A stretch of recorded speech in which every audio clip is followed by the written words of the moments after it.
네, 안녕하세요, 여러분.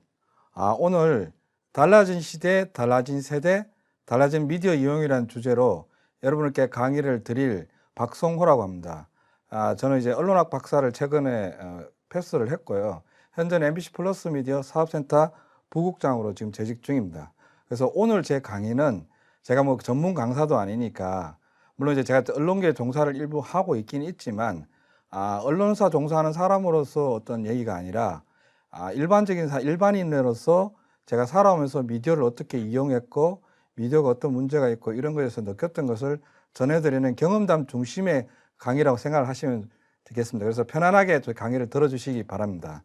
그럼 제가 이제 첫 번째로 이제 제가 이 주제를 정한 거에 대해서 간단히 말씀드리면, 결국에는 제 기억으로는 예전에는 저희가 자랄 때 미디어라 그래봤자 TV라든지 뭐 라디오, 신문, 매거진 이 4대 매체가 있죠. 이 정도뿐이었다고 생각했는데, 저희가 이제 취업을 할 당시니까 1996년, 5년 정도부터 미디어가 급하게 분화되기 시작했어요. 그래서 종류도 많아지고 미디어 사업을 운영하는 사업자도 많아지고, 그러다 보니까 거꾸로 저희가 엄청나게 그 미디어를 이용하는데 혼선도 생기고, 잘하니 못하니 미디어 이용을 잘하는 게 도대체 뭘까, 그런 얘기까지 나오기 시작했어요. 그래서 어떻게 보면 지금은 진짜 미디어 홍수 속에 살고 있다고 생각할 수 있습니다. 그래서 그런 미디어 홍수 속에서 저희가 어떻게 하면 조금 더 저희가 이제 점점 더 이제 나이는 들어가고 어떤 지력이라는 이런 건 떨어지는데, 그래도 뭔가 중심을 하나 잡고 미디어 이용을 하는 게 맞지 않을까 생각해서 제가 강의 한 달을 만들어 봤습니다.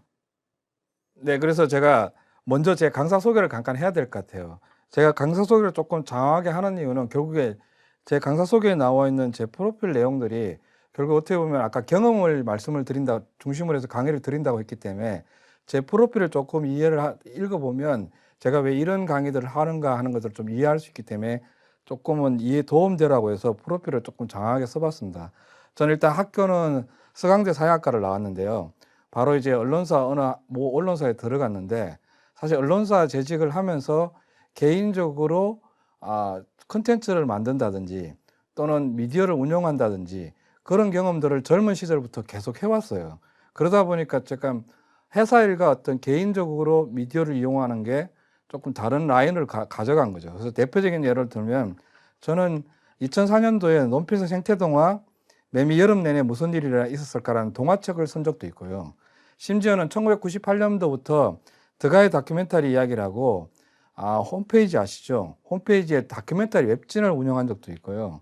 그 다음에 그 이후에 2010년도에는 회사에서 만드는 프로그램이 아니라 제 개인적으로 작품으로서 다큐멘터리 도심 매미에 대한 9년간의 생태 활동, 생태를 조사해 가지고 다큐멘터리를 만든 적도 있어요. 심지어는 저는 오마이뉴스 시민 기자로 기사를 한 100건 이상 썼어요. 그래서 지금도 계속 뭐 한 해에 기사를 많이는 못 쓰지만 쓰고 있고요. 그 다음에 최근에는 스포츠 아재라고 유튜브 채널도 오픈을 했어요. 그래서 오픈한 지는 얼마 안 됐는데, 재밌게 지금 새로운 회사 프로그램이 아니라 재밌는 제 개인적인 영상을 만들고도 있습니다. 그리고 인터넷 홈페이지하고 또 다르죠. 블로그도 더가이 다큐멘터리 이야기, 매미 여름 내내 무슨 일이 있을까, 이런 것도 운영하고 있고요.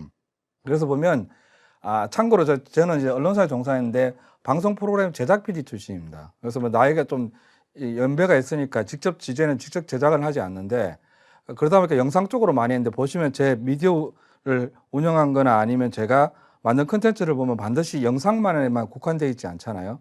그래서 제가 했던 영상 작업을 해서 파생되는 것들을 글로도 만들고 이런 작업들을 쭉 해왔어요. 그러니까 한마디로 말하면 회사 일로서 컨텐츠를 만들거나 미디어를 이용한 게 아니라 개인적인 차원에서도 꾸준히 그런 활동을 해왔다는 겁니다.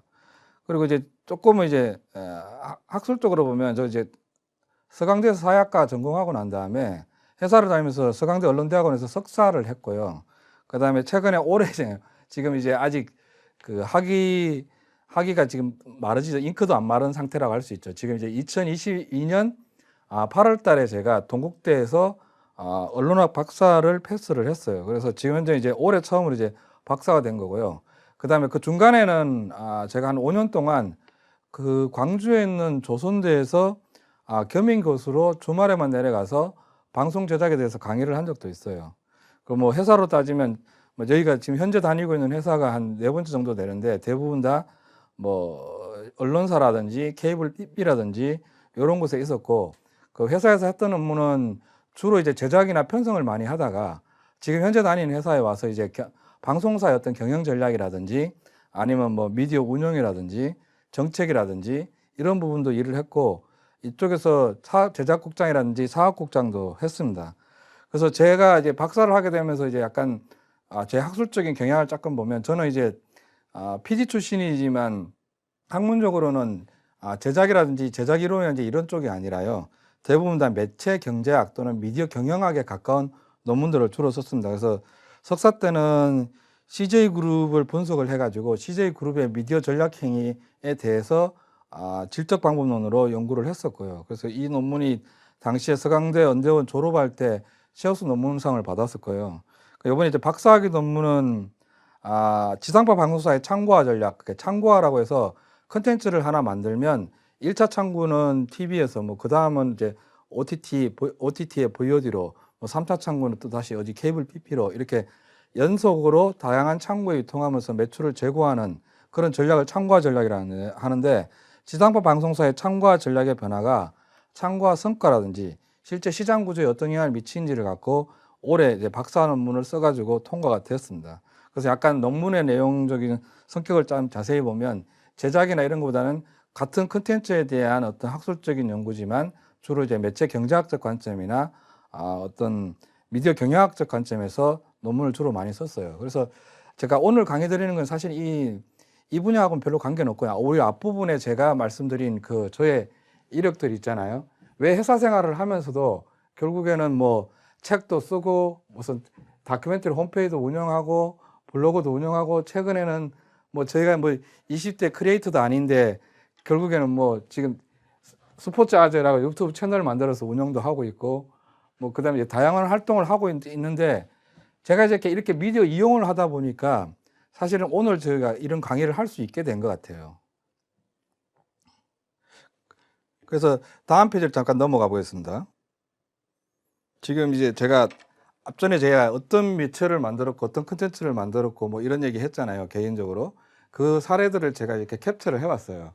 그래서 제일 왼쪽에 있는 게 이게 이제 최초에 1998년도부터 처음에 운영했던 드가이 다큐멘터리 이야기라고 일종의 다큐멘터리 웹진입니다. 그러니까 이제 당시에 1998년이면 어떤 시절이냐 하면 제 기억에는 조선일보나 그대 언론사들이 이제 닷컴 홈페이지를 만들었었고요. 다음이 처음으로 이제 한메일이라고 해서 그거를 이제 막 무료 계정으로 나눠주고 있던 시대였어요. 그러니까 그때 제가 이제 홈페이지 만드는 방법을 알아가지고 신비로에서 무료 계정을 받아서 다큐멘터리 웹진을 만들었죠. 이게 이제 블로그라든지 카페에서 운영하는 매뉴얼이었고 이게 HTML 짜는 프론트 페이지라는 소프트웨어를 이렇게 한글 워드 만들듯이 문서 만들듯이 쭉 이렇게 편집해가지고 올리는 겁니다. 하이퍼링크 넣고요. 근데 이 매체를 꽤 오래 운영했어요. 그래서 다큐멘터리 뉴스라든지 다큐멘터리 새로 개봉작 뉴스, 그다음 뭐 화제작, 그것도 이제 다큐멘터리도 종류가 여러 가지잖아요. 방송사에서 만드는 다큐가 있는 반면에 독립 다큐멘터리 쪽에서 나오는 다큐멘터리도 있고, 그다음에 해외 유명작 또는 뭐 우수작 아니면 이제 걸작으로 꽂히는 뭐 북극의 나누크라든지 초창기에 플레어트라는 사람들 그런 사람들이 다큐멘터리 첫 장르를 형성할 때 작품들을 그런 다양한 다큐멘터리 정보를 소개했던 페이지예요. 근데 아쉽게도 2010몇 년도에 제가 이 도메인을 뺏겼어요.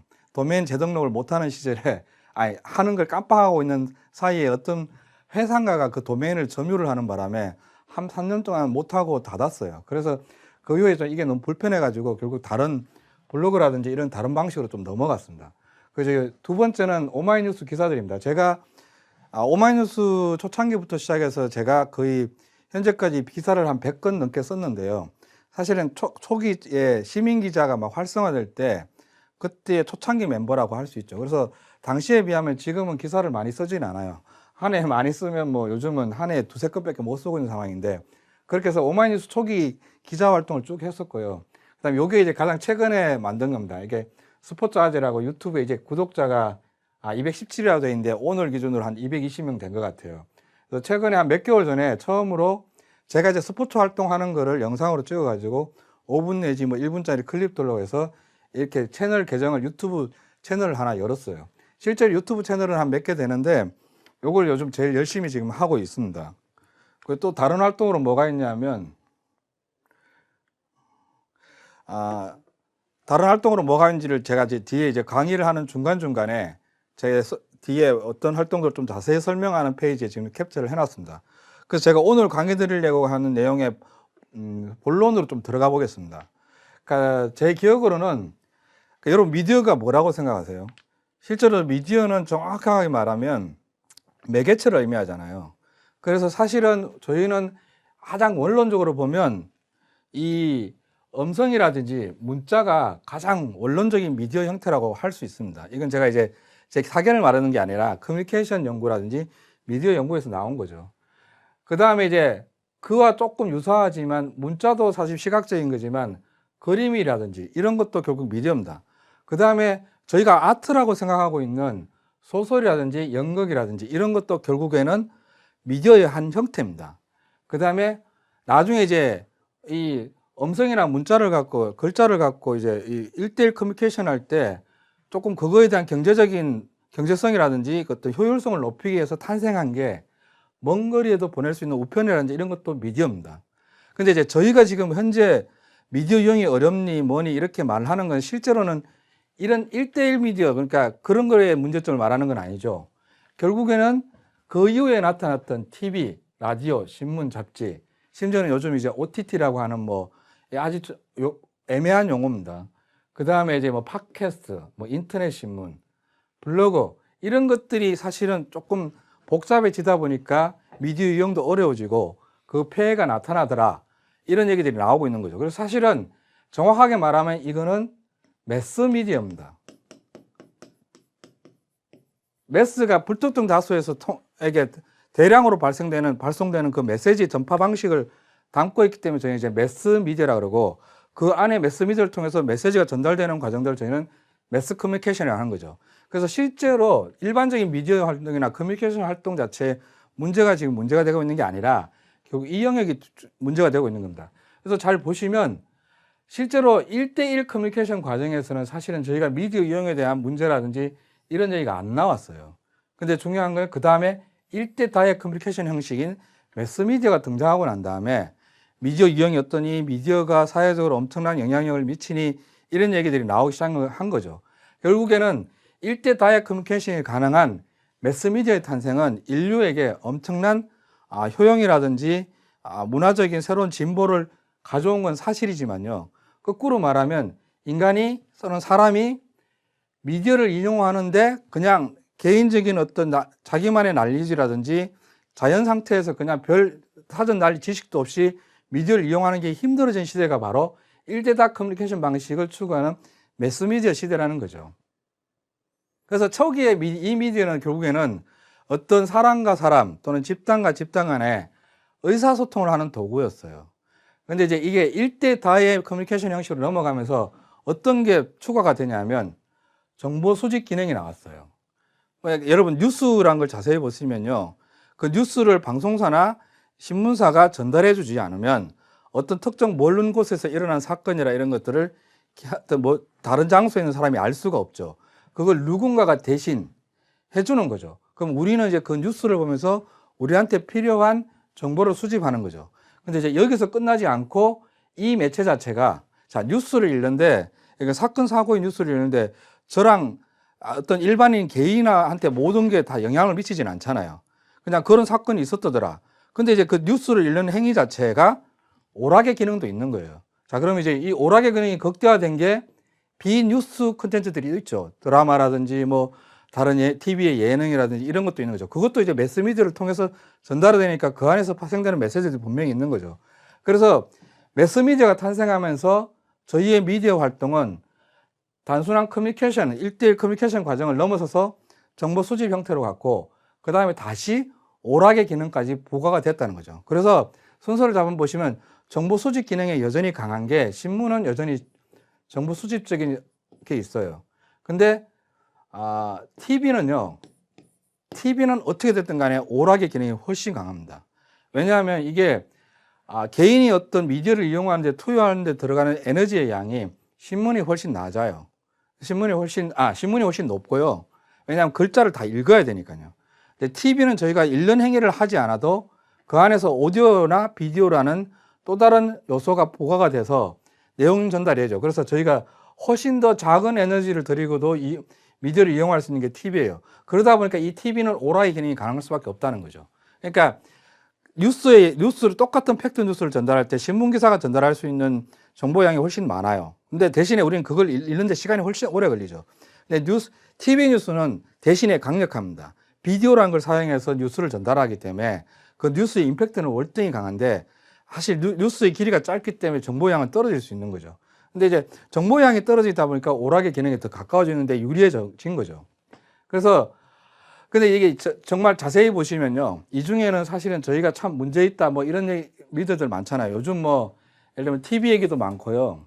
인터넷 신문의 문제점을 얘기하는 사람도 많고 그다음에 뭐 SNS가 뭐 어떠니 이런 뭐 댓글이 어떠니 이런 얘기도 많이 해요. 근데 저희가 자세히 보시면요. 저희가 하나 발견해야 될 사항이 있어요. 인류 역사상 어떤 미디어가 탄생을 해도요. 이 미디어 중에 진화해서 소위 말하는 멸종한 미디어는 없어요. 모든 미디어는 단 한 개도 소멸한 적이 없어요. 자, 그러면 뭐 옛날에 뭐가 있었는데 뭐가 없어지지 않냐 이런 얘기 하실 거예요. 없어지지 않았어요. 정확하게 말하면 그 모양만 바꿨을 뿐인 거지 어딘가에 또 다른 형태로 들어가서 살아있는 거죠. 예를 들면 한번 들어볼게요. 신문은 여전히 살아있긴 있어요. 근데 텍스트 뉴스가 신문에 반드시 인쇄가 돼야 되나요? 안 돼도 되잖아요. 그 신문의 뉴스가 종이신문에 할자되지 않고 인터넷으로 들어가 있죠. 자, 그러면 종이신문이 없어졌다 할 수 없죠. 종이신문이 모양을 두 개로 한 거잖아요. 그건 TV도 마찬가지예요. 저희가 TV가 요즘 산업이 안 된다 뭐 그런 얘기 많이 하는데 이 TV가 과연 없어질까요? 안 없어지죠. 이 TV가 OTT 안에서 지금 구현이 되고 있잖아요. 그러니까 이 중에서 제일 강력한 새로운 어떤 미디어에서 어떤 패러다임 시프트가 일어난 건 제가 개인적으로 생각할 때 이 인터넷입니다. 인터넷이 등장하면서 이 인터넷이라는 용어는 미디어를 의미하는 게 아니에요. 인터넷 프로토콜을 얘기하는 거기 때문에 저거는 교신 방식을 얘기하는 거고 이 인터넷이 탄생하고 난 다음부터 모든 미디어가 인터넷으로 다 들어갔습니다. 이 인터넷은 모든 미디어를 다 받아들인 거죠. 그래서 사실은 기존의 올드 미디어들은 어떤 형태라든지 이 인터넷과 결합돼서 새로운 모양으로 존재하고 있다는 게 저희가 참조할 만한 사항이에요. 그러면 이제 제가 여기서 말씀을 드리는 거는 실제로 미디어가 우리 삶을 재미있게 해주거나 정보를 제공해 주는 건 좋은데 그렇지 못한 상황이잖아요. 그렇다고 해서 그러면 우리가 이 미디어를 다 없앨 수 있을까? 또는 뭐 나쁜 미디어라서 없앨 수 있을까? 그런 거는 거의 불가능하다는 거예요. 이미 저희가 자본주의 시대에 사회에 살고 있고요. 그러다 보니까 이게 어떤 사회 공익적인 이유 하나만으로 모든 사안을 판단할 수 없는 시대가 된 거예요. 그러다 보니까 기존 미디어가 어떤 부정적인 병폐를 불러일으키더라도 저희는 그거를 인위적으로 사회가 합의가 됐다 해서 그걸 없애는 작업은 쉽지 않다는 거죠. 그래서 제가 간단히 좀 요약적으로 말씀드리면 결국 정보의 홍수가 나타나서 저희는 어떤 게 바람직한 거고 어떤 게 좋은 건지를 분별하기 어려운 시대가 됐고 그러다 보니까 매체 유해성 얘기가 나오죠. 그래서 심지어는 가장 구체적으로 좀 말씀드리면 미디어가 가장 지금 문제를 일으키고 있는 건 여론조작과 그러니까 이 여론조작이 약간의 예전 용어라면 최근엔 가짜뉴스란 말을 많이 쓰죠. 그러니까 이런 식으로 해서 미디어는 분명히 병폐를 불러일으킬 수 있다는 거예요. 근데 우리는 그 미디어를 다 과연 없애버릴 수 있을까 하는 거죠. 이미 못합니다. 저희는 이미 이 미디어들의 오락성이라든지 편의성이라든지 이런 것들이 길들여져 있기 때문에 이 미디어를 없애는 방식으로서 이 문제에서 회피할 수 없다는 게 제 생각입니다. 그래서 조금 더 이야기를 좀 더 전개시켜 보면요. 자, 다음 페이지에 넘어가겠습니다. 제가 이제 달라진 시대, 달라진 세대, 달라진 미디어 이용해서 제가 오늘은 저희가 여러 가지 장르를 다 얘기할 수는 없을 것 같고 저희한테 좀 삶에서 조금 더 큰 문제를 불러일으키는 영역 중에 하나만 좀 설명을 드릴게요. 그래서 그게 뭐냐 하면 결국 오늘 가짜 뉴스에 대해서 간단히 좀 말씀을 드려보려고 그래요. 지금 이미 뉴스를 TV로 혹시 보시나요, 여러분은? 제 같은 경우를 간단히 설명을 드리겠습니다. 저는 아침에 일어나면 이제 페이스북으로 먼저 열어봐요. 그러면 이제 어떤 패치인들의 어떤 자기 개인적인 소식도 있지만 중간중간 뉴스도 들어오고 또 심지어는 패치인들이 이제 링크를 걸어서 올려주는 그런 뉴스도 읽게 되죠. 그 다음에 이제 그 패치인들이 가지고 있는 그 뉴스에 대한 평가 비평도 그 안에 들어가 있죠. 그걸 먼저 접하고 조금 이제 그 내용의 정보량이 조금 부족하다 싶으면 연합뉴스 같은 앱을 켜가지고 어제 그런 일이 있었나를 팩트를 체크해봐요. 특정 언론사 사이트는 잘 안 들어가요. 그 다음에 요즘 이제 또 드라마나 영화 같은 것도 사실 TV에서 안 보고 TV나 극장에서 보지 않고 다른 매체를 통해서 보죠. 그래서 시대는 이미 바뀌었어요. 근데 이제 첫 번째 문제만 한번 생각해 볼게요. 두 번째 문제, 우리가 어떤 매체를 통해서 드라마나 영화를 소비하냐, 이거는 사회적으로 큰 문제는 없어요. 경제적으로나 산업적으로는 그 속도가 빠를 경우에 문제는 분명히 있어요. 기존 사업자와 새로운 매체를 운영하는 사업자 간에 결국 제도를 갖고 컨플릭트가 일어나기 마련이죠. 근데 그거는 사실은 큰 사회적 문제는 저는 아니라고 생각해요. 근데 이 뉴스에 대한 부분은 SNS를 통해서 뉴스를 소비되는 이게 강화가 되면서 좀 문제가 있다고 생각을 해요. 그게 뭐냐면 SNS를 통해서 뉴스를 접하면 결국 어떤 개인은 포괄적인 시각을 가지기 힘듭니다. 그러니까 SNS를 통해서 뉴스를 접하면 이 가짜 뉴스에 노출되거나 가짜 뉴스의 피해자가 될 확률이 제일 높다는 거죠. 근데 저희가 하나 자세히 생각해 봐야 될 게 그럼 가짜 뉴스를 과연 누가 만들까입니다. 가짜 뉴스를 기존 언론사가 만든다? 아니다. 아무도 진실을 알 수가 없죠. 근데 이제 통상적으로는 가짜 뉴스가 이게 약간 대두되기 시작한 거는 매체에서 나오는 메시지라든지 매체를 통해서 전달되는 컨텐츠를 기존 언론사들이 아닌 또는 기존 컨텐츠 사업자가 아닌 일반인들도 만들면서 가짜 뉴스에 대한 문제성이 조금 더 커졌어요, 사실은. 그러다 보니까 기존 언론사조차도 가짜 뉴스, 그러니까 과거에는 오보라고 이렇게 그냥 간주되던 뉴스들이 지금은 어떻게 보면 오보가 아니다, 그거는 가짜 뉴스다, 이런 논란에 휩싸이게 된 거죠. 자, 여기서 제가 최근에 상당히 문제가 많이 되는데 가짜 뉴스와 오보가 과연 그러면 뭐가 다른가 좀 한번 살펴볼게요. 정확하게는 오보는요, 업무상 과실입니다. 원래는 체크를 하고 팩트를 체크해서 마지막 엔드단에서 뭐 데스크라든지 이런 데서 다 검증을 해가지고 나가야 될 뉴스가 팩트가 덜 체크된 상태에서 나갔기 때문에 틀린 정보가 보도가 되는 경우, 이게 오보죠. 그래서 결국에 저는 이거는 업무상 과실일 수 있어요. 근데 가짜 뉴스는 정확하게 말하면 업무상 과실이 아니죠. 고의성을 갖고 허위사실을 공표한 걸, 그거를 뉴스 모양을 테두리를 갖춰서 전파를 시킨 게 가짜 뉴스라는 거죠. 근데 결국에는 학술적으로 보면 허위 조작 정보라고 돼 있대, 또는 실수로 인한 발생한 거, 오정보, 이게 다 결국에는 요즘은 가짜 뉴스로 들어가 버려요. 이유는 설문조사를 한번 해봤대요, 사람들한테. 가짜 뉴스라는 것도 사실은 최근에 생긴 개념이기 때문에 사회과학적으로 또는 제도적으로 저걸 개념화시키는 과정이 좀 필요했는데, 설문조사를 해봤더니 보통 사람들은 그냥 뉴스 가치가 낮은 거, 뉴스 가치가 없거나 뉴스 가치가 낮은 뉴스는 또는 나쁜 정보, 품질 낮은 정보를 다 가짜 뉴스라고 생각을 한대요. 그럼 저희는 결국에 언론의 폐해를 갖고 다루는 얘기이기 때문에 저희가 가짜 뉴스를 진짜 그냥 허위사실 공표 부분으로 한정해서 볼 필요는 없는 것 같아요. 결국 가짜 뉴스는 질 낮은 뉴스는 다 가짜 뉴스가 되는 거예요. 근데 이제 조금 더 이제 문제가 되는 것들은 어떤 특정 개인이 선거철이라든지 정책적으로 중요한 결정을 앞두고 있는 시점에 허위 사실을 공표해서 그 결정에 영향을 미치게 되면 더 문제가 되겠죠. 그래서 오보보다는 허위 사실을 공표 형태의 가짜뉴스는 심각한 문제이긴 해요. 하지만 문제는 뭡니까? 우리 개인은 이 두 개를 거의 구분할 수가 없다는 겁니다, 일반인들은. 심지어는 그거는 방송국이나 언론사에 있는 기자들도 저희가 담당한 분야가 아니면 특정 다른 분야의 뉴스에 대해서 바로 봤을 때 이게 말도 안 되는 기사야, 이런 거를 판단할 수 있을까? 저는 없다고 생각해요. 그래서 사실은 이게 매체가 많아지고 하다 보니까 정말 큰 문제가 되고 있는 영역이라고 생각합니다.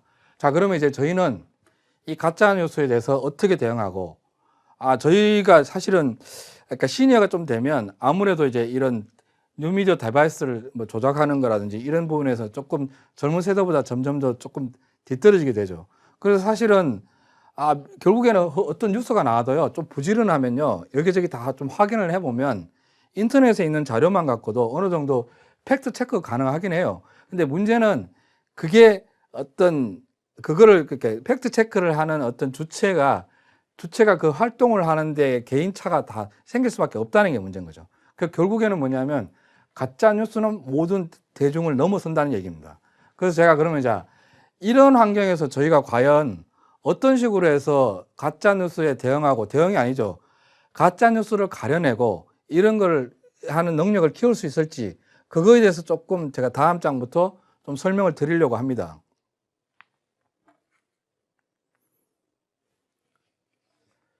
자, 그러면 이제, 자, 오늘 제가 그 강의를 드릴 내용은 사실은 바깥에서 제도적으로 이미 이제 관행적으로 또는 어떤 제도적으로 만들어진 가짜뉴스의 대응 방법을 설명드리려는 건 아닙니다. 하지만 이제 제가 마지막으로 내린 결론을 설명드리기 위해서 그 전에 이해를 좀 더 높이기 위해서 그러면 우리 사회가 가짜뉴스에 대해서 어떻게 대응하고 있는지 간단히 좀 설명을 드릴게요. 가짜뉴스란 말은 사실 제 기억으로는 그렇게 보편화된 지는 그렇게 오래되지는 않은 것 같아요. 인터넷이라는 공간이 저희가 이제 2007년, 8년, 9년 때에 저희가 제 기억으로는 인터넷 실명제라고 해서 시작을 한 적이 있어요. 그때 저희 나라에서 인터넷 실명제를 도입하게 된 배경은 실제로는 여러 가지 이유가 있지만 선거철에 뭐 익명으로 올라오는 댓글이라든지 익명으로 뭐 올라오는 그것들이 엄청난 폐해를 끼치면서 저희 나라는 댓글조차도 익명이 아닌, 즉 로그인을 해가지고 본인 아이디가 확인된 상태에서만 댓글을 쓸 수 있는 시스템으로 바뀌게 돼요. 그러면서 사실은 왜 그런 게 생겼냐면 결국에는 익명으로 올릴 경우에 그 폐해가 생겨도 누구한테 책임을 물릴 수 없으니까 그런 현상이 벌어졌는데, 저희가 그때 그거 하고 난 다음에 산업적으로 피해를 많이 봤어요. 뭐를 봤냐 하면, 예를 들면 저희 나라 유튜브라든지, 제 기억으로는 저희 나라에서 그 동영상 플랫폼으로 판도라가 훨씬 더 빨랐고 유튜브가 그때 2009년인가 정도에 우리나라에 들어왔는데, 저희 나라는 이미 그때 판도라가 꽤 센세이션 했거든요. 근데 결국에 유튜브가 먼저 성장을 해요. 근데 그 이유를 보면 판도라는 인터넷 실명제에 적용이 됐고요. 유튜브는 해외 서버를 두고 있기 때문에 저희 국내법으로 규제할 방법이 없었어요. 그러다 보니까 거꾸로 이제 그런 인터넷 실명제가 저희 산업에 부정적인 영향을 미치기도 했는데, 어느 정도까지는 사실은 좀 제재를 가할 필요가 있는 상황이었기 때문에 그런 제도가 저는 생겼다고 생각해요. 근데 이제 그래서 이제 국가가 이제 대응하는 방식을 보면요, 첫 번째가 국가가 대응하는 방식이에요. 결국 주로 이제 가짜 뉴스를 만들거나 이런 사람들을 처벌하는 방법입니다. 그러려면 먼저 가짜 뉴스에 대한 규정도 해야 되고요, 관련 법률을 만들어 가지고 생산 유포하는 사람에 대한 처벌 규정도 만들어야 되고, 이런 제도를 만드는 거죠. 근데 저는 개인적으로 별로 실효성이 없을 거라고 생각해요. 왜냐하면 이거 거의 창과 방패의 싸움이거든요. 그 다음에 이제 두 번째는 누구냐 하면, 어떤 방법이냐 면 전송 사업자 있죠. 예를 들면 저희가 메신저를 쓴다든지 뭐 개인 SNS를 쓴다든지 이럴 경우에 그 중간에 그 서비스를 제공하는 전송 사업자, 그 네이버도 포함되겠죠. 포털이라든지 이런 전송 플랫폼들이 자율적으로 규제하는 방법. 그러니까 예를 들면 허위 정보가 올라오면, 또는 뭐 인신 공격을 하는 그런 비방의 글이 올라오면 플랫폼이 어떤 자기의 어떤 재량권으로서 그 글을 삭제한다든지 그런 활동을 할 수 있게 해놓은 거죠. 그래서 어떤 플랫폼 기업들의 자율적 규제 노력이라고 하죠. 근데 저는 이 또한 결국에는 또 다른 폐해를 불러일으킬 수 있다고 생각해요. 예를 들면 악의적으로 이용될 경우에 그 뉴스가 가짜 뉴스 아니고 근데 어떤 목적성을 갖고 가치 있는 뉴스를 내려버리거나 차단할 수도 있는 거죠.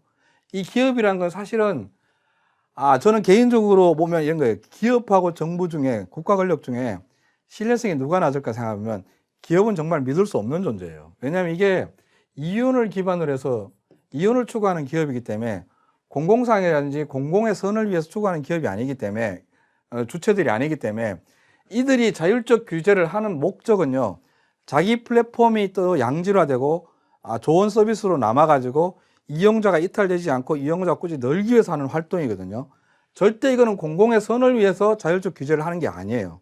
그렇기 때문에 사실 1번이나 2번이나 보시면, 1번도 마찬가지 신뢰가 안 되지만 2번도 그렇게 신뢰할 수 있는 방안은 아니란 거죠. 근데 다만 제가 지금 있는 대형 포털이라든지 이런 데서 지금 활동하고 있는 게 잘 못하고 있다는 말씀을 드리는 게 아니에요.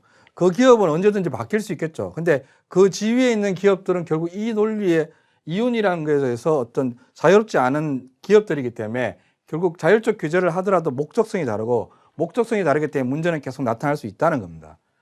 자, 그러면 이제 저희가 그래서 이제 대표적인 예를 한번 들어볼게요. 예를 들면 플랫폼이 자율적 규제 노력을 한 거 보면 최근에 그런 뉴스가 있더라고요. 가로세로 연구소가 유튜브한테 수익을 실현하지 못하는 방식으로 해서 중지 처분을 받았대요. 그러니까 유튜브가 어떤 가짜뉴스라든지 이런 거에 대해서 의심되는 사업자한테 너 그 앞에 광고 붙고해서 수익 난 거에 대해서 못 가져가라고 차단을 한 거죠. 그러니까 플랫폼의 자율적 규제인 거예요. 근데 여전히 가로세로 연구소에서는 아마 또 무슨 다른 문제 제기를 하고 있을 거예요. 자, 이런 경우에는 이 자율적 규제가 또 선의의 피해자도 만들 수 있는 거예요. 이게 가로세로 연구소가 아니라 다른 또 여러 단체가 있을 수 있잖아요. 그 여러 단체가 진짜 납득하지 못하는 방법으로 플랫폼에서 서비스 중지라든지 서비스 해가지고 수익이 난 거에 대한 수익 중지라든지 이런 게 현상이 나타나면 결국엔 또 그거 제대로 했냐 안 했냐 이의 제기를 하면 제3자가 심판을 해줘야 되거든요. 그러니까 이게 제한적으로는 가동할 수 있는 가짜뉴스에 대한 우리 사회의 대응 방식이지만 원천적일 수는 없다는 겁니다. 자, 그러면 이제 그 다음에 이제 나오고 있는 방법이 바로 미디어 리터러시입니다. 그 리터러시라는 게 이게 문헌을 얘기하잖아요. 그러니까 예를 들면 이런 겁니다. 미디어 교육 얘기입니다. 그래서 저도 제 기억으로 저는 이제 대학교 학부일 때 처음에 사회학과로 들어가서 부전공으로 신문방송을 했는데 그 당시 그러니까 1996년도 97년도 당시에만 해도 미디어 교육이 별로 강조가 되지 않았어요. 근데 이 미디어 교육이 언제부터 강조가 되기 시작했냐면 제가 정확하게 말씀드리면 인터넷이 생기고 난 다음부터입니다. 인터넷이 생기고 난 다음부터 어떤 개인이 저희가 학교에서 TV를 어떻게 봐야 돼, 신문을 어떻게 봐야 돼 이런 교육을 받은 기억이 저는 없어요. 근데 지금 아이들은 그게 필요하다는 거죠. 왜? 개인이 어떤 자기의 지력의 한계로 그냥 자연적인 성장 과정 속에서 미디어를 접하고 그거에 대해서 바른 방법으로 미디어를 이용하는 방법을 찾아내는 게 불가능하게 됩니다. 왜? 매체는 많죠. 그 많은 매체에 상충되는 메시지들이 쭉 나오죠. 그러다 보니까 결국에는 미디어를 이용하는 것도 학교 교육에서 또는 청소년 교육에서 가르쳐야겠구나. 이렇게 해서 나온 분야가 바로 미디어 교육, 미디어 리터러시 교육이 생긴 거예요. 그래서 실제로 미디어 리터러시 교육은 결국에는 어떤 미디어 이용자 개개인의 정보의 품질을 평가하고 좋은 정보, 나쁜 정보를 분별할 수 있는 어떤 능력을 육성해 주는 겁니다. 그래서 저도 지금 개인적으로 어떤 모 출판사하고 초등학생을 대상으로 해서 미디어를 어떻게 이용할 것인가, 미디어에 대한 호기심을 조금 건전한 방향으로 돌려가지고 미디어에 대한 애티튜드를 수동적이지 않고 능동적으로 바꾸는 방식의 또 메시지를 전달하는 그런 책을 쓰고 있는데 그 책의 목적도 결국에는 미디어 이용 교육에 있어요. 그만큼 이제 미디어를 이용한다는 게 결국 교육을 하지 않고는 힘든 시대가 됐기 때문에 학생들이나 자라나는 청소년을 대상으로 해서 미디어를 잘 이용하는 방법을 가르치는 분야가 생겨버렸다는 거죠. 근데 자, 그러면 이렇게 한다고 해서 가짜뉴스에 대한 병폐나 폐해가 없어질 것인가? 일단 당연히 미디어는 없어지지 않을 거고요. 그거에 대한 당연히 뭐 폐해 정도는 이 교육의 효과가 분명히 있다 그러면 생길 거라고 생각해요. 근데 참고로 제가 말씀드리면 미디어 리터러시 교육은 지금 이제 학문적으로나 보면 한 분과가 생겼어요. 그래서 저희가 학술대회 같은 거 언론 학술대회라든지 아니면 방송 학술대회, 방송학회 학술대회도 가면 이 미디어 리터러시 분과가 있긴 있어요. 근데 아직은 저는 과도기라고 생각해요. 그래서 상당히 여러 가지 대처 방안, 교육 방안들이 나오고 있지만 여전히 끊임없이 진화해야 될 분야 중에 하나라고 생각해요. 그리고 어떤 경우에는 형식적으로는 괜찮은데 저게 실제로 저 교육에 효과가 있을까 의무시되는 경우들도 있어요. 자, 그러면 가짜뉴스를 없애는 게 가능할까? 제 개인적인 생각은 저는 아니라고 봅니다. 가짜뉴스는 결국에는 이 자체가요, 자극적인 요소를 갖고 있기 때문에 끊임없이 나타날 겁니다. 이게 하나의 정확하게 말하면 여론을 조장하는 기능이 있든 없든 간에 가짜뉴스 자체가 하나의 오락적인 기능을 갖고 있어요. 왜? 우리가 상식적으로 생각하는 것보다 조금 대부분 다 파격적이거나 우리가 상식적으로 생각하는 반대 방향으로 향하고 있는 게 대부분의 가짜뉴스거든요. 그렇기 때문에 얘는 이미 오락성을 갖고 있기 때문에 마약하고 비슷한 거죠. 마약은 기능적으로 큰 효과가 없는데도 불구하고 왜 걔가 법률적으로나 제도적으로나 저희 사회에서 금지를 시키는 데 유통이 될까? 걔가 갖고 있는 환각성이라든지 여러 가지 이유 때문이죠. 저는 그래서 가짜뉴스가 오락성을 지니고 있는 한은 절대 어떤 제도적으로나 이런 방식으로 해서는 없어지지 않을 거라는 거죠. 자, 그러면 결국에는 남는 거는 이 가짜뉴스를 접하는 사람들이 이 가짜뉴스를 가려내서 가짜뉴스에 대해서는 스스로 가짜뉴스일 것 같다라고 인정하고 해서 자기 폐해 또는 나를 포함한 우리의 폐해를 줄여야 되는데 그 대안이 반드시 저는 미디어 리터러시 교육만으로는 되지 않을 거라고 생각하는 거예요. 이유는 교육이라는 게 항상 그렇잖아요. 저희도 사내에서 직원 역량 강화, 뭐 무슨 뭐 성교육 뭐 이런 교육들을 많이 하지만 교육이란 건요, 교육을 했다고 해서 그 교육이 갖고 있는 목적을 100%한 번의 교육으로 달성할 수는 없거든요. 결국에는 그 교육이란 건 꾸준하고 반복적이고 업그레이드가 되지 않는 이상 그 교육에 효과가 없어요. 근데 이제 미드리트를 교육을 받는 걸 잘 보면요, 저희 청소년들이 미드리트러시 교육을 좀 받긴 받아요. 받는데 어느 순간부터 그 교육 교육과보다 얘가 미디어를 더 많이 이용을 해요. 그러니까 미디어를 이용하면서 이미 어떤 영향을 100을 받고 있는데 이쪽에서 하고 있는 미디어 리트러시 교육은 10 정도의 파워밖에 없는 거예요. 그러니까 실제로 영향을 미치는 것을 제어를 할 수 없을 정도의 강도를 갖고 있기 때문에 미디어 리트러시 교육만으로는 이런 가짜뉴스라든지 오보라든지 매체의 악영향에 대해서 대응할 수 없다는 거죠. 그래서 제가 한번 생각을 해봤어요. 과연 이런 방법밖에 생각할 수 없을까? 자, 1번, 2번, 3번은요, 다 어떤 모든 산업 분야에서 항상 나오는 방식이에요. 모든 산업 분야에서 보면 어떤 안 좋은 부분이 나오면 그거를 처음에는 규제하기 위해서 처음에는 국가가 법을 만들어요. 그 다음에 법을 만들었는데 이 법을 만드니까 너무 강제적이다. 너무 국가가 너무 많은 부분에 개입한다는 얘기 나오니까 어느 순간부터는 그래, 그러면 너네 같은 일 한 너네끼리 자율 규제 한번 해봐. 이런 얘기 나와요. 그래서 또 2번 나오죠. 그 다음에 이제 또 결국에는 어느 정도 가면 결국에는 그 미디어를 이용하는 사람들 너네가 교육을 잘 받아가지고 그걸 가려내면 되지 않겠냐. 그래서 교육도 해야 된다는 얘기가 나와요. 이게 잘 보시면요, 뭐 예를 들면 건강식품에 대한 얘기 법으로 만들어 규제하고요. 그 다음에 자율기구 만들어서 자기들끼리 자정하고요. 그 다음에 또 뭐 건강 그거에 대한 또 교육 프로그램도 만들고 그러죠. 모든 산업 분야가 이 방식을 쓰고 있어요. 근데 과연 그러면 그 모든 분야, 이 방식들이 외엔 방법이 없을까는 거죠. 저는 개인적으로 저희가 이런 가짜뉴스라든지 달라진 시대의 미디어 이용을 조금 더 현명하게 이용자를 할 수 있기 위해서 또는 가짜뉴스의 폐해를 줄이기 위해서 이런 방법들을 택하고 있지만 결국에는 이 큰 틀에서의 이 방식이 아닌 다른 생각을 좀 해봐야 된다는 생각을 합니다. 그래서 저는 오늘 과감하게 다른 방식의 어떤 해법을 한번 던져보려고 합니다. 물론 제가 오늘 던지려고 하는 이 방식은요, 결국 우리가 메시지 수용자에서 메시지를 생산하는 사람이 되어보면 어떨까라는 해법입니다. 물론 저도 이게 궁극적으로 어떤 가짜뉴스의 폐해를 줄이는데 또는 미디어가 여론조작을 할 때 우리가 강하게 여론조작에 당하지 않을 수 있게 내성을 가지는데 얼마나 효과 있을지 장담은 못하겠어요. 근데 다만 실험적으로 해볼 수 있는 분야 중에 하나라고 저는 생각해요. 이유는요, 초등학생, 중학생, 고등학생, 이 시니어, 좀 젊은 층일 때는 사실은 관심의 분야가 엄청 많아요. 많다 보니까, 사실은 이런 시간을 낼 수 없지만 저희가 이제 좀 중년이 되고 그러면서 저희도 삶에 현명한 지혜가 생기잖아요. 그러면 이제 자기 에너지를 조금 관리해서 쓸 수 있는 능력이 생긴다고요. 그렇기 때문에 저는 개인적으로 저희 연배나 시니어급들이 되면 남는 시간들을 갖고 직접 메시지 생산자가 되어보는 경험을 할 수 있는 여력이 충분히 된다고 저는 생각을 해요. 그래서 오늘 이 방안에 대해서 조금 던져보려고 합니다. 네, 그래서 저는 우리가 이제 미디어 수용자로만 머물러 있을 문제는 아니라고 생각해요. 그래서 요즘 세대를 보면 어떤 한 사람의 개인이 미디어를 운영할 수도 있고요. 그다음에 이제 유튜브에 수많은 유튜버들이 보면 한 개의 채널을 구성하고 있기도 하잖아요. 그다음에 또 일반인인데 인플루언서라는 사람도 생겼고, 심지어는 기자도 아닌데 저널리스트처럼 뉴스를 생산해서 유튜브에서 영향을 미치는 사람도 있죠. 그래서 이걸 좀 크게 분류를 해보면 저희가 직접적으로 일반인이 메시지 생산자가 되는 방법은 딱 두 가지 정도가 있는 것 같아요.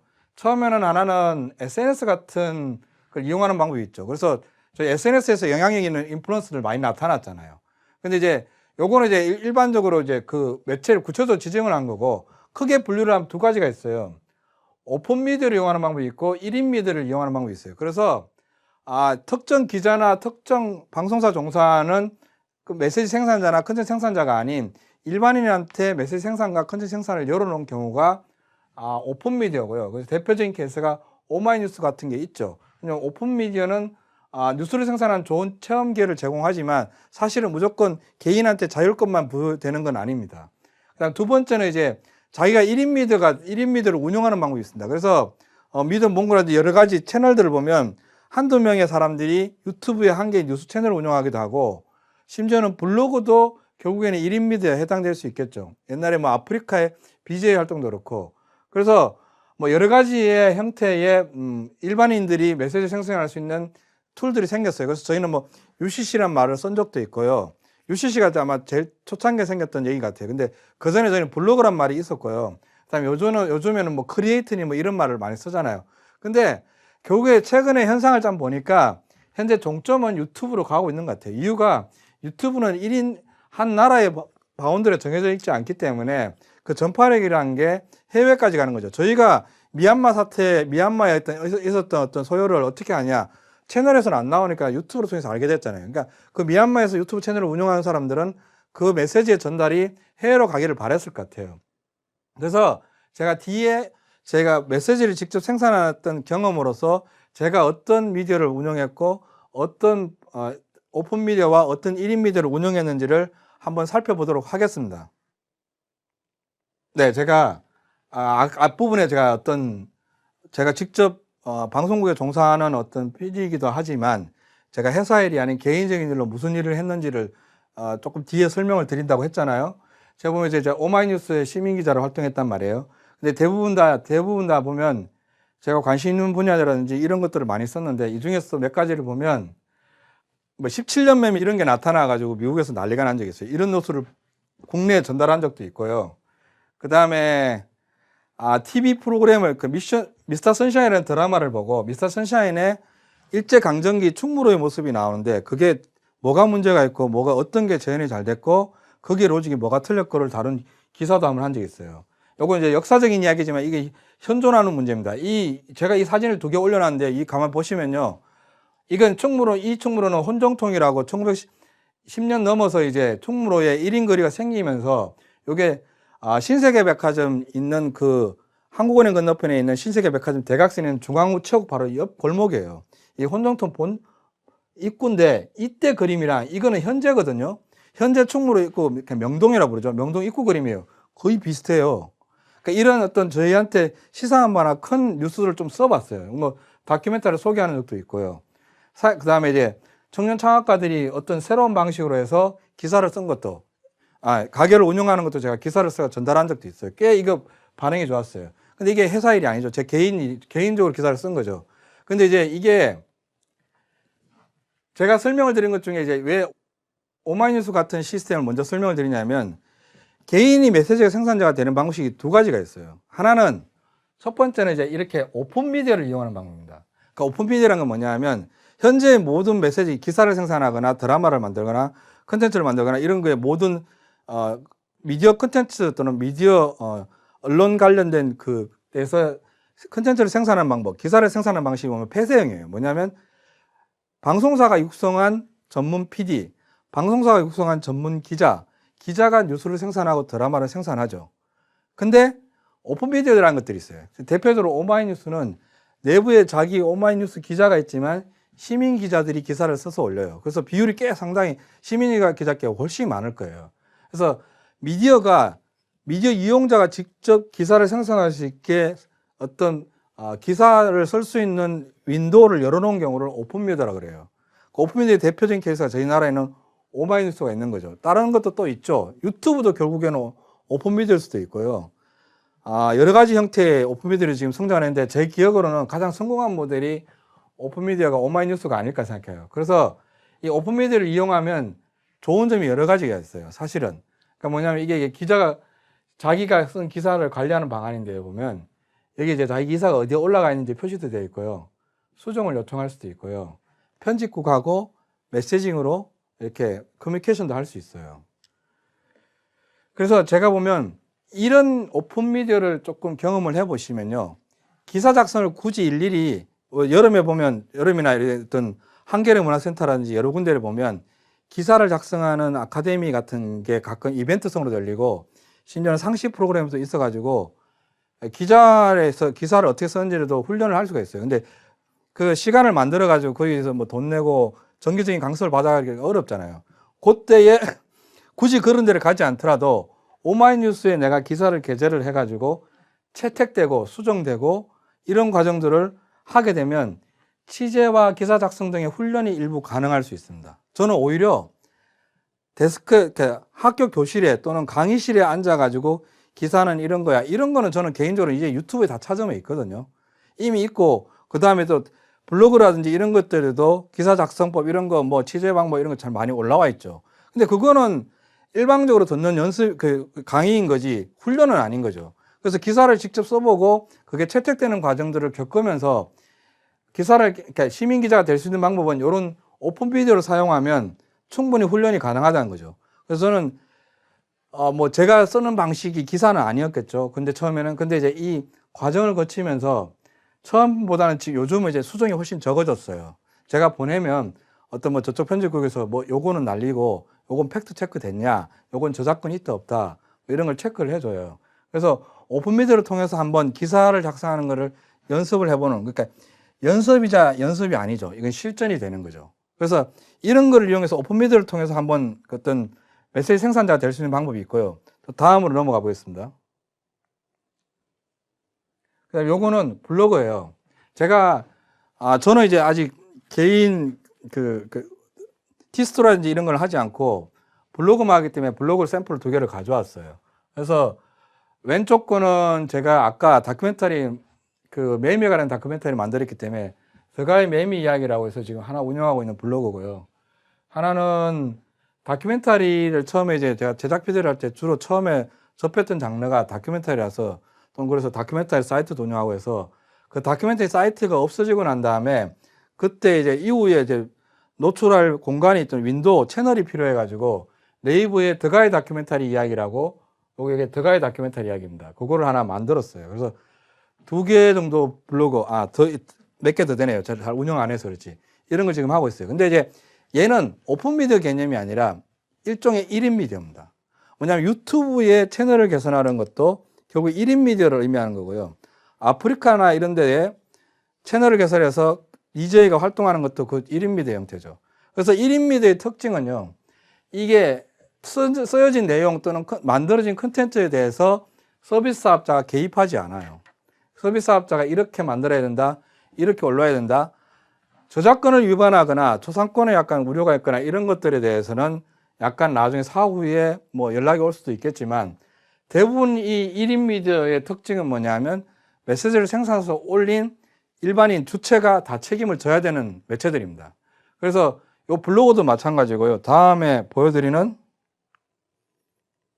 그러니까 제가 이제 이게 제가 유튜브에 갖고 있는 채널인데 유튜브에 지금 채널이 4개인데 아까 스포츠 아재도 있고 더가이 다큐멘터리 이야기라고 해서 다큐멘터리 관련된 것들을 이렇게 여기 이제 다큐멘터리 소개하는 이게 노무현 대통령 추모 다큐를 제가 직접 만들었던 거고 요거 이제 매미 다큐에서 클립 가져온 거고 요건 스포츠 아재 올라간 거고 그러니까 이런 식으로 해서 제가 만들죠. 가끔은 이제 다큐멘터리 시사회 같은 거 하면 시사에 대한 뉴스도 제가 만듭니다. 그래서 하나 운영하고 있고 그다음에 더가이 매미 이야기는 아까 이제 책이나 제가 원래 영상을 만드는 자연 다큐멘터리를 좋아해가지고 다큐멘터리 중에서도 자연 다큐멘터리에 조금 오리엔트 되어 있는 방향이 좀 맞춰져 있다 보니까 영상을 꽤 많이 만들어요. 그러다 보니까 이렇게 다큐멘터리로 유튜브 채널을 하나 운영하고 있기도 해요. 근데 요건 이제 여러 명밖에 안 돌아갑니다. 요건 꽤 오래됐는데 이건 퍼블리싱이 목적이라기보다는 제가 뭘 했던 걸 수집했던 영상에 대한 어떤 보관 창구 기능을 하는 겁니다.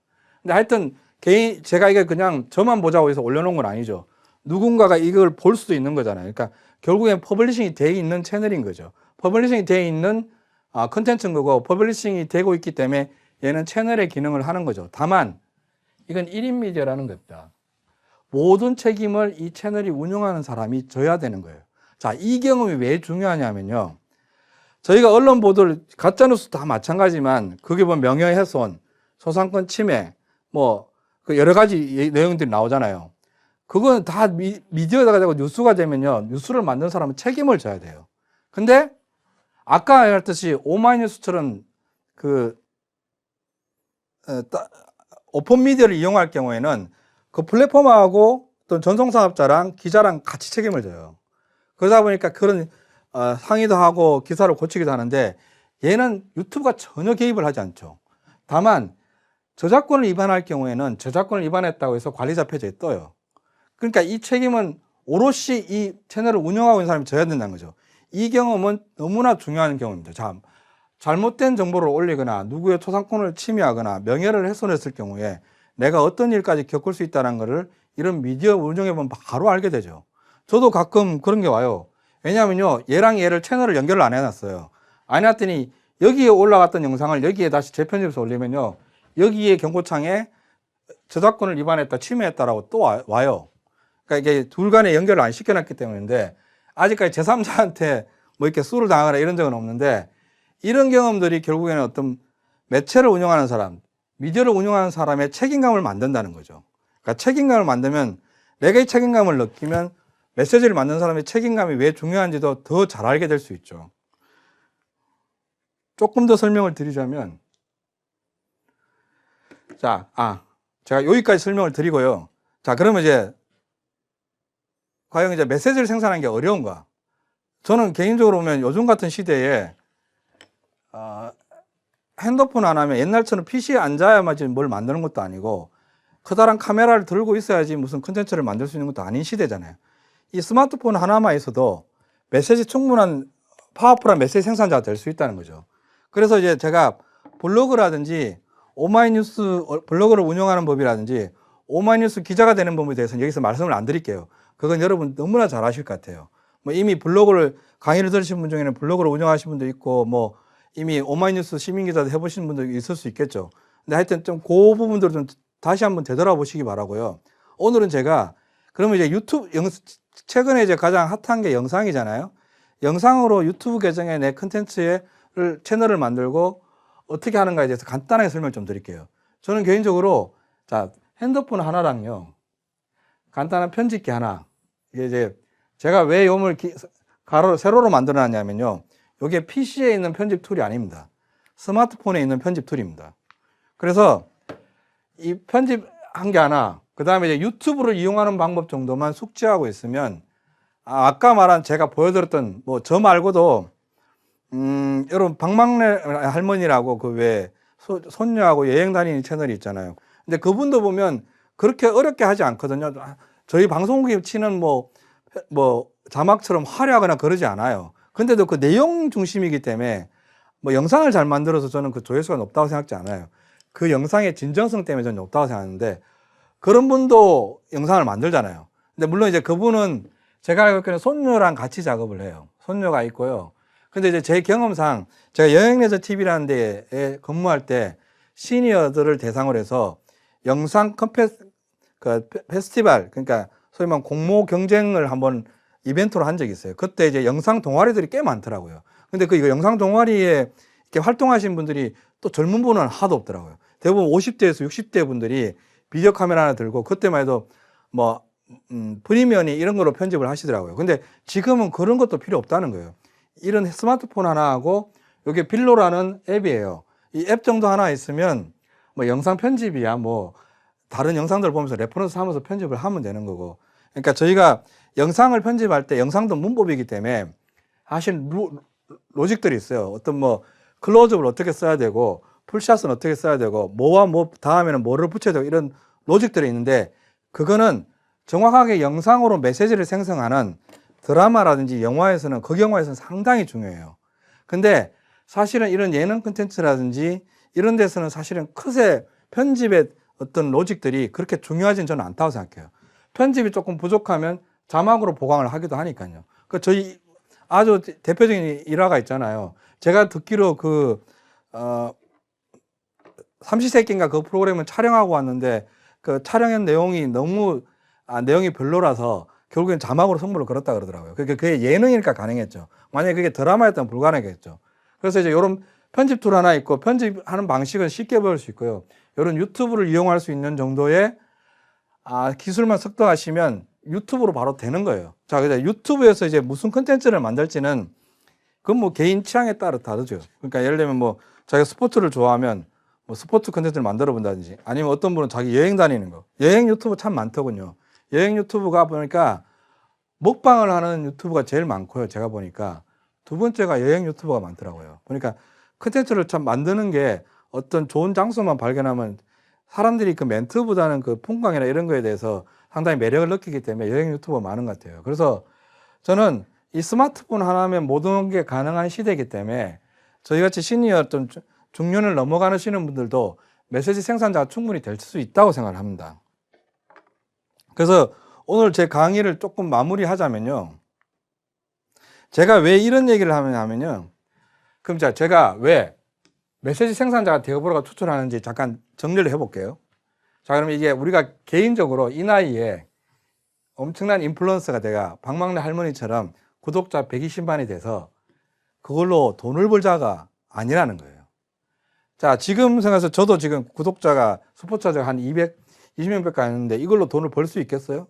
돈 못 벌어요. 자, 그러면 원래 이제 이 메시지 생산되는 걸 제가 추천을 드린 이유가 아주 거대한 목적이 아니에요. 거시적으로 가만히 생각해보시면 인류 발전은 어떻게 이루어졌냐면 기록이 상당히 중요했어요. 한 세대가 남긴 기록은 그 세대가 죽더라도 더 다른 세대한테 이성적으로 진화를 할 수 있는 기본을 제공했어요. 그래서 저희가 유럽에서 또는 우리 인류에서 뭐 활자의 발명, 문자의 발명 이런 걸 상당히 중시하잖아요. 왜 그걸 중시하냐면 그런 미디어가 생기면서 전 세대가 쌓았던 난리지가 소멸되지 않고 후세에 전달됐기 때문에 중요했던 거. 그러니까 중요하게 계속 언급을 하는 거예요. 근데 제가 지금 메시지 생산자가 되자는 게 이런 목적일까요? 그 얘기해봤자 여러분 귀신 신나라 까먹는 얘기를 할 것 같아요. 그거는 아니고요. 근데 한번 잘 생각해 보시면요. 저희 시니어나 중견 세대도 많이 바뀌었잖아요. 저희가 예전에는 어떻게 보면 이 나이 때까지 일만 죽도록 하다가 뭐 퇴직하면 다시 퇴직하고도 또 무슨 잡을 찾아야 되고 그런 시절이 있었어요. 저희 나라가 고속성장을 하긴 했지만 그 고속성장을 할 때에 저희 선배님들이나 저희 앞부분 부모님 세대들은 그만큼 개인의 활동 시간을 다 포기를 했어요. 근데 이제 그게 많이 바뀌었잖아요. 그래서 요즘 보니까 시니어인데도 불구하고 그림을 그리거나 악기를 연주하는 사람 많아졌고요. 이게 다 보면 저 취미라고 하는데요. 심지어는 개인전을 갖기도 하고요. 연주회를 갖기도 해요. 자, 이거는 단순히 취미 이상을 넘어간 거잖아요. 그래서 우리한테는 문화를 소비하고자 하는 문화 소비자, 그러니까 시간을 킬링타임이라고 하죠. 영화를 보면서 즐거운 시간을 보내는 걸 즐기려고 하는 욕구도 있지만 반대로 우리한테는 문화 생산자 또는 컨텐츠를 생산하는 자의 욕구도 분명히 갖고 있다고 저는 생각해요. 그 욕구를 이런 쪽에만 쓸 거는 아니라고 저는 생각하는 거죠. 이런 욕구가 있다 그러면 저희가 조금 더 범위를 넓혀가지고 하나의 문화를 생산하는 또는 문화 컨텐츠를 생산하는 생산자가 한번 돼보자는 겁니다. 결국엔 제가 말씀드린 거 다시 반복을 하면 기록의 힘이라는 얘기를 말씀을 드리는 게 그 기록 자체가 갖고 있는 뭐 파워풀한 그 어떤 효용 때문에 말씀을 드린 게 아니고 그다음에 또 그 기록을 갖고 우리의 살아온 과거 인생을 반성을 하자고 말씀을 드린 것도 아니라는 거죠. 제가 오늘 말씀을 드린 거는 분명히 이런 어떤 내 생각을 남겨가지고 다른 사람한테 전해주거나 또는 저희가 어떤 살면서 저희의 어떤 행동을 결정할 때 또는 선택의 상황 때 남이 했던 거를 레퍼런스를 참조를 하잖아요. 그때 다 미디어가 기록해 놓은 내용, 미디어가 전달해 준 내용을 통해서 결정을 하죠. 심지어 말로 와도 그것도 미디어니까요. 근데 결국에는 우리가 남한테 어떤 들었던 얘기라든지 이런 것들은 다 자기 삶에 중요한 나침반 역할을 하는 건 분명합니다. 그래서 저희가 만약에 이런 직접 메시지 생산자가 된다면 어떻게 보면 위대한 위인만이 후세에 선대가 남긴 난리지를 전달하는 게 아니고요. 우리는 모든 개개인이 자기 살았던 인생을 통해서 후대에 뭔가 하나씩 남겨줄 수 있다는 거죠. 그게 긍정적인 영향일 수도 있고 나쁜 영향일 수도 있지만 그걸 어떻게 이용할지는 후대가 판단하는 거니까 그 사람들이 아마 이거는 뭐 활용할 만하고 이거는 아니야 이렇게 해서 판단할 거예요. 그래서 저희는 다만 저희 살았던 인생에서 뭔가를 기록해 놓음으로써 후대한테 뭔가 하나 나침반 역할을 할 수 있는 걸 남겨놓자는 거죠. 자, 그 다음에 자, 이게 조금 보면 약간 형이상학적이고 조금 고매한 목적으로 보이잖아요. 제가 노골적으로 말씀을 드릴게요. 여러분, 페이스북을 하시거나 인스타그램을 하시거나 SNS를 하실 때 여러분 언제까지 눈팅만 할 건가요? 저는 참고로 페이스북 패친을 맺을 때 그 패친 요청이 들어왔을 때 그분의 페이지를 들어가 가지고 포스팅을 하지 않는 사람은 패친을 맺지 않습니다. 왜? 그분들은 눈팅만 하는 사람이니까요. 근데 하나만 말씀드리겠습니다. 눈팅만 하시면 가짜 뉴스에 대응할 능력이 없어져요. 자기가 직접 메시지를 만들어 봐야 이게 가짜 뉴스인지 아닌지, 이게 여론을 조작하는 건지, 여론을 만들기 위해서 너무 심하게 과도하게 허세를 부리고 있는 건지 그걸 알 수 있게 된다는 거죠. 그래서 메시지의 속성이라든지 메시지의 진실성이라든지 메시지가 가져올 영향력에 대해서 정말로 조금 해안을 가지려면 자기가 직접 메시지를 만들어 보면 됩니다. 즉 컨텐츠를 만들거나 메시지 생산자가 돼 보시면요, 가짜 뉴스나 이거의 판별할 수 있는 능력은 커진다는 겁니다. 그래서 제가 오늘 제 강의가 거의 마지막으로 왔는데 제가 마지막으로 말씀을 드리겠습니다. 저희는 가짜 뉴스에 대해서 걱정을 할 게 아니라요, 스스로 가짜 뉴스를 판별하는 능력만 키우면 돼요. 다만 그 능력이 아까 말씀드렸던 미디어 리터러시 교육처럼 주입식 교육만으로는 안 된다는 겁니다. 직접 저희가 메시지 생산자가 돼 보면요, 이런 거에 대한 방어력 또는 분별력은 훨씬 늘어날 거라는 겁니다. 자, 오늘 제 강의는 이 메시지를 전달하면서 좀 마칠까 합니다. 여러분, 눈팅만 하시지 말고요, 그리고 뉴스를 보면서 이게 가짜 아니냐 그런 걱정하시지 말고요, 스스로 콘텐츠를 만들어보는 또는 메시지를 만들어보는 또는 뉴스를 만들어보는 그런 생산자가 한번 돼보십시오. 그러면 여러분의 가짜뉴스 판별력이라든지 여론 판별력은 훨씬 올라갈 겁니다. 제가 이 말을 마지막으로, 눈팅만 하면 결국 가짜뉴스에 당한다, 이야기를 마지막으로 전달드리면서 오늘의 강의를 마치도록 하겠습니다. 네, 그러면 여태까지 제가 생각해봐도 제 얘기 너무 중심으로 해서 들려드려가지고 조금 미안한 감이 있지만, 제가 서두에 말씀드렸듯이 저는 전문 강사라기보다는 이 주제를 받고 어떻게 여러분한테 이거를 설명할까, 내가 하고 싶은 얘기 설명할까 고민하다가 결국 내 경험을 얘기할 수밖에 없겠구나라는 판단을 했기 때문에 제 얘기가 좀 많았고요. 그리고 중간에 이게 학술적인 강의가 아니다 보니까 논문도 아니고 그러다 보니까 조금 두서웠었던 부분도 분명히 있을 겁니다. 하지만 끝까지 봐주신 분이 있다면 끝까지 봐주셔서 감사하고요. 하여튼 여러분들 미디어를 그냥 본다고만 생각하지 말고요, 여러분이 미디어를 만들 수도 있고 메시지를 만들 수 있다고는 생각으로 조금 전환하시는 게 좋을 듯 합니다. 그래서 여러분 앞으로 살 날 속에서 미디어 속에서 한번 새로운 인생을 한번 꿈꿔보시기 바랍니다. 자, 그러면 오늘 강의를 들어주셔서 감사합니다.